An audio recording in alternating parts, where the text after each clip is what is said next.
Welcome to Aditya academy. जय जगन्नाथ। तो गोटे इंपोर्टेंट टॉपिक ऊपर डिस्कशन करबा। तो आमे कहि परिबा करंट रो वन शॉट टॉपिक ऊपर डिस्कशन करबा, जोटा कि टारगेट रखियो 2027 ओएस एग्जाम पाई।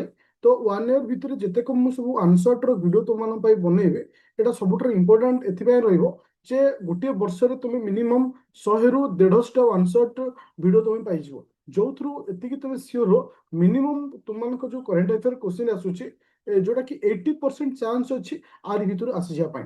तो आज जो आंसर टॉपिक अच्छी जे फास्ट टाइम प्रथम थर आज टेम्पल गेट 3 ट्रेडमार्क गोटे मंदिर तीनोटी जिनस को ट्रेडमार्क दिखाई जे कि प्रथम थर पे आ पूर्व कौन मंदिर को ट्रेडमार्क हिसाब से दि जाए ना। सी हूँ पुरी जगन्नाथ मंदिर तीनोटी जिनस को ट्रेडमार्क दिखाई। तो से विषय में डिस्कसन करवा कौन इंपोर्टान्स रोचे जमती कि तुमरकर ट्रेडमार्क एक्ट केते जो कौन सी न्यूज आसे ता रिगार्डिंग आम जो एक्ट रोचे सेटा इंपोर्टाट हुए।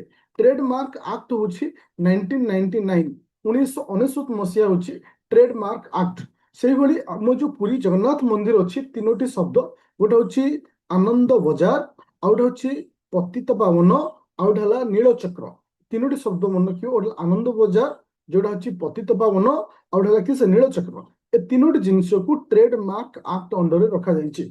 कहीं ट्रेडमार्क एक्ट अंडर रखा जाउछि कहीं से सब जिनस को कमर्शियल वे रे आउ कहीं व्यवहार करें ना। जमती देखी जमती कलिकतार जगन्नाथ मंदिर को धाम हिसाब से लिखाई से जो इश्यू क्रिएट होता ठीक से टाइप रे आज ए कमर्शियल पॉइंट ऑफ व्यू रे कहीं ए सब जिनस को आउ व्यवहार करें ना। जमती कि आनंद बजार, पतित पावन, नीलचक्र एटा कहा अंडर आसुची ट्रेडमार्क एक्ट 1999 अंडर आसुची। तो आमर जो रहा कि श्रीमंदिर जगन्नाथ एडमिनिस्ट्रेशन जो रहा टोटाली 29 टा प्रपोजल रखी 29 टा प्रपोजल दि जाता जहाँ मध्य केवल 3टी को ट्रेडमार्क मिली, बाकी 26 को मिलना। जमती कि तुम जगन्नाथ धाम रहा, ओके, बड़ दाण्ड रहा, ओके, महाप्रसाद रहा, ए सब जो बहुत सारा शब्द अच्छी जोटा कि ट्रेडमार्क दि जाए ना। केवल 3टी शब्द को ट्रेडमार्क दि जाए, गोटे हूँ आनंद बजार, पतित पावन, आउटे लखे से नीलचक्र। तो थैंक यू स्टूडेंट जो मैंने इंटरेस्टेड अच्छो अपकमिंग ओएस प्रिपरेशन होगा। एबे रिसेंटली आमर गोटे नुआ बैच स्टार्ट होती आम जहाँ कहे ओएस 2027 2.0 बोथ ओडिया और इंग्लिश मीडियम रे। प्राइस आसूची 2999, जोटा कि टार्गेट रखाई जो अपकमिंग नवेम्बर भितर तुम मेन कोर्स को कंप्लीट करा अप टू नवेम्बर ठारू आउ जो रहा 6 ରୁ 7 मास तुम पाखे तुमको प्री पढ़ा। तो यही हिसाब से प्रिपरेशन चलती बोथ ओडिया लैंग्वेज और इंग्लिश लैंग्वेज रे।